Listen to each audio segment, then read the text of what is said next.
Welcome back to Defense News Weekly. In the spring of 1918, an American soldier named Otis Leader was fighting in the grim battlefields of World War I France, and in grave danger. His machine gun crew wiped out.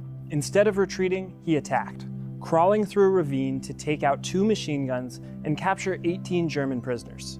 They are the kind of heroics that earn troops high military honors, and Leader had several of those bestowed on him. But he wasn't considered for the nation's highest recognition for bravery. Corporal Otis Leader was an Indigenous American, a descendant of several tribes who enlisted as a code talker for the Army. Historians and family members said they believe race had everything to do with why he wasn't considered for a Medal of Honor in his time. Now, Leader is among hundreds of service members eligible for the medal under a new effort by the government. Reporter Riley Cedar covered the story and joined us to give details. Riley, thanks for joining us. Tell us a little more about Otis Leader and why he might not have received the Medal of Honor around the time of his service. Yeah, so Otis Leader was a Choctaw code talker, and he was a corporal in the Army's 16th Infantry Regiment, 1st Infantry Division.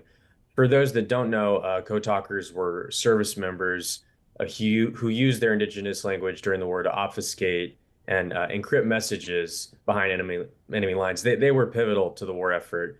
And Leader's bravery is well documented. He once destroyed a machine gun nest single-handedly after some of his men had been killed, and he captured 2 machine guns and he defeated 18 enemy soldiers in the process. So because of these acts of bravery, he received the Purple Heart, the Silver Star Medal, the Victory Medal, and the French Croix de Guerre with Palm, which are some of the most notable awards of valor the military can offer. He also did receive many, many other awards. These are just some of them. And though the military knight might not come out and say it, Leader's family, especially his great niece, Tawana Anderson Edwards, who I had the pleasure of speaking to, as well as some historians and archivists I spoke to, feel that it is a direct result of Leader's race and cultural heritage as a Native American that he was not given the Medal of Honor, despite his acts of valor. There were men with the same awards and distinctions from that time period who were white who did receive the Medal of Honor. So what's changed? What is the government doing now? So in 2018, Congress passed the World War I Valor Medals Review Act, and that's a law that was included in the National Defense Authorization Act that year. And what that law basically does is it awards the services, specifically the Army and the Navy, the ability to retroactively award a non-white service member the Medal of Honor. There are a couple of requirements, though, for them to be eligible. So to qualify, veterans have to fall under one of 5 categories. They have to be Jewish American, African American, Native American, Hispanic American, or Asian American. They also have to have received the Distinguished Service Cross, the Navy Cross, the French Croix de Guerre with Palm, or have been recommended for a Medal of Honor at the time, even though they didn't receive it. Once a service member with these distinctions is brought to the attention of the Army or the Navy, it is up to the Army or Navy to decide whether they want to give retroactively that veteran the Medal of Honor. As you mentioned, you spoke to the great niece of Corporal Leader. What did she say about what consideration for this award means to her and the families of other veterans?